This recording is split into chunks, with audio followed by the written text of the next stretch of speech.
हमारे पास है जी chapter number 13 10th class biochemistry. यहाँ पे बायो का क्या मतलब होता है? लाइफ या लिविंग ऑर्गेनिजम्स।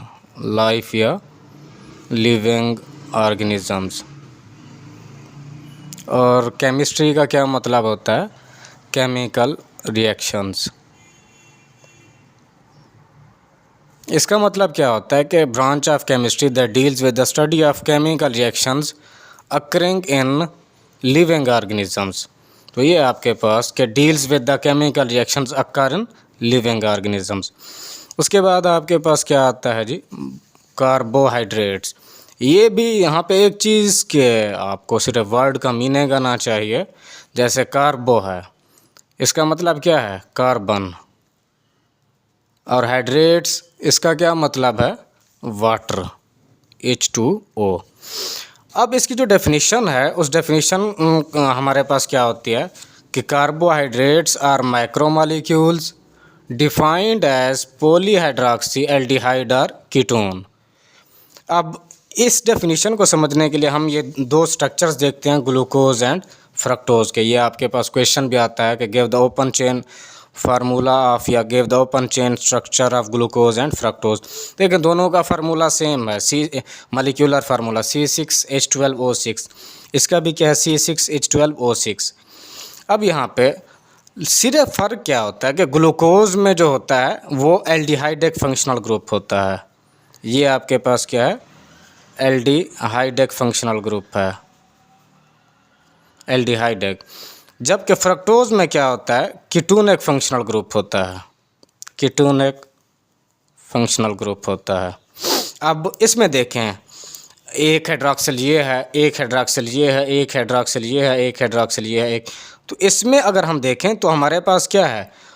1 2 3 4 5 हाइड्रॉक्सिल ग्रुप है। इसका मतलब मोर देन 2 हैं। तो इसको हम क्या कहेंगे? Poly hydroxy.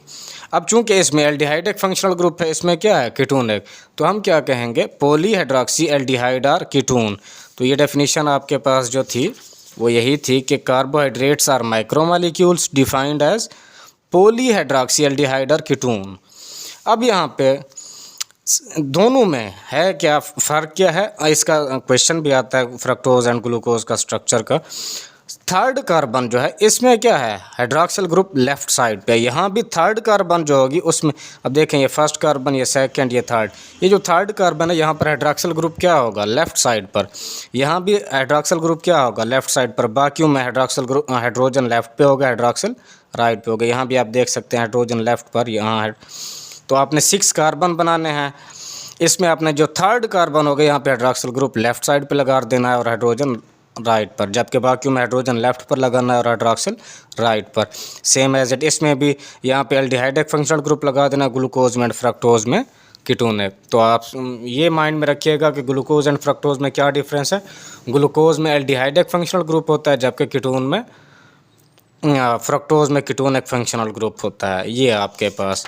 अब इसका जनरल फार्मूला अगर हम देखें ग्लूकोज का, तो इसका जनरल फार्मूला आपके पास क्या है जी? हमने देखा कार्बोहाइड्रेट। तो कार्बोहाइड्रेट क्या है?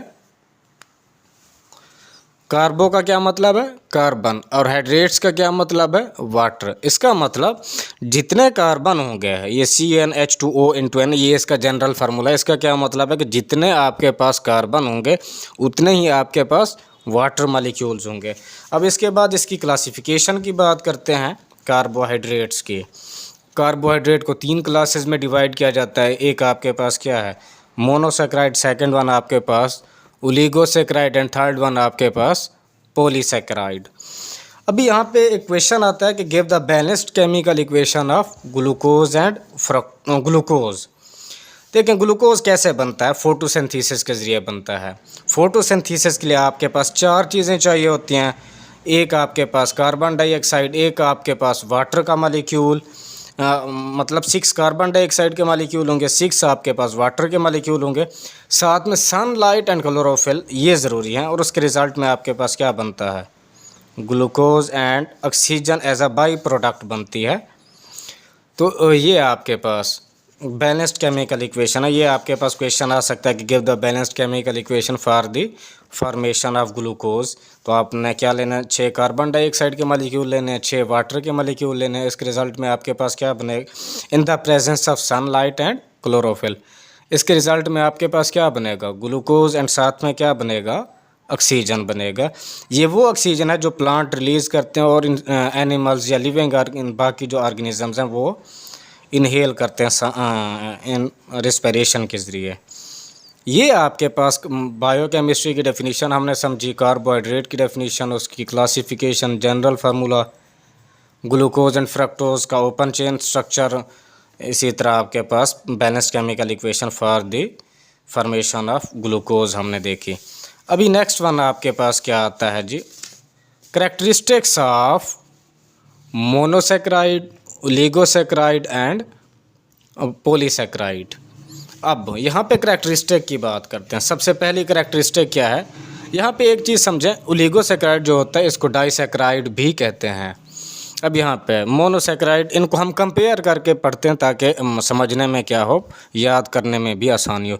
ये जो मोनोसेक्राइड्स होते हैं इनको हाइड्रोलाइज्ड नहीं किया जा सकता, लेकिन ओलिगोसेक्राइड्स को हम हाइड्रोलाइज कर सकते हैं और ये 2 to 9 मोनोसेक्राइड में कन्वर्ट होता है, हाइड्रोलाइज्ड होता है, ब्रेक डाउन इसकी होती है। जबकि पॉलीसेक्राइड भी हाइड्रोलाइज हो सकता है, ये 100 to 1000 मोनोसेक्राइड बनाते हैं। इसके अलावा आपके पास ये जो है मोनोसेक्राइड, ये आपके पास क्या होते हैं, वाइट क्रिस्टलाइन सॉलिड होते हैं, सेम एज इट ओलिगो। अच्छा, ये एक चीज़ के मोनोसेक्राइड और ओलिगोसेक्राइड इन दोनों की करेक्टरिस्टिक कुछ ना कुछ मिलती जुलती हैं। जैसे ये आपके पास वाइट क्रिस्टलाइन सॉलिड है मोनोसेक्राइड, ओलिगोसेक्राइड भी आपके पास क्या है, वाइट क्रिस्टलाइन सॉलिड, जबकि पॉलीसेक्राइड आपके पास क्या है, अमॉर्फस सॉलिड।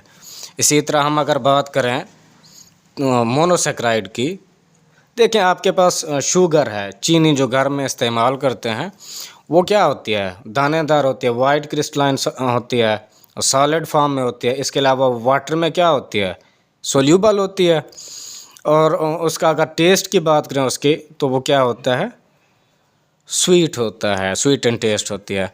तो ये आपके पास सोल्यूबल इन वाटर, ओलिगोसेक्राइड भी जितने भी होते हैं वो भी क्या होते हैं, सोल्यूबल इन वाटर, जबकि पॉलीसेक्राइड आपके पास क्या होते हैं, इनसोल्यूबल इन वाटर। इसी तरह हम बात करें मोनोसेक्राइड्स की, ग्लूकोज की बात करें, ग्लूकोज क्या होता है, स्वीट एंड टेस्ट होता है। इसी तरह शुगर की बात करें, जो घरों में हम इस्तेमाल करते हैं वो भी क्या होती है, स्वीट एंड टेस्ट। जबकि यहाँ पे हम पॉलीसेक्राइड में सेलुलोज की बात करें तो वो क्या होता है, टेस्टलेस। इसी तरह यहाँ पे ये क्या होता है, रिड्यूसिंग इन नेचर मोनोसेक्राइड। ये एमसीक्यूज़ भी आता है, बड़ा इंपॉर्टेंट एमसीक्यूज़ है कि मोनोसेक्राइड जो हैं वो क्या है, रिड्यूसिंग इन नेचर। अब जबकि हम ओलिगोसेक्राइड की बात करें तो ये रिड्यूसिंग भी हो सकते हैं और नॉन रिड्यूसिंग भी हो सकते हैं, जबकि पॉलीसेक्राइड आपके पास क्या होते हैं, नॉन रिड्यूसिंग इन नेचर। तो ये कंपैरिजन के ज़रिए हमने करेक्टरिस्टिक देखी मोनोसेक्राइड की, ओलिगोसेक्राइड की एंड पॉलीसेक्राइड की। तो ये आप लोगों को आनी चाहिए। इसके अलावा give the balanced chemical equation for the hydrolysis of sucrose. तो सुक्रोज जो है इसकी हम हाइड्रोलिसिस करें, ये सुक्रोज का फार्मूला क्या होता है, C12H22O11। तो इसके रिज़ल्ट में ये हाइड्रोलिसिस क्या होती है, ब्रेक डाउन। हाइड्रो का क्या मतलब होता है, वाटर, लाइसिस का क्या मतलब होता है, ब्रेक डाउन। यहाँ पे लाइसिस का क्या मतलब होता है जी, ब्रेक डाउन। इसका मतलब कि कोई भी कंपाउंड है उसकी break down in the presence of water, यानी हमारे पास सुक्रोज है, इसकी हाइड्रोलिसिस करते हैं तो किसकी प्रेजेंस में करेंगे, वाटर की, और साथ में आपके पास डाइल्यूट HCl होगा और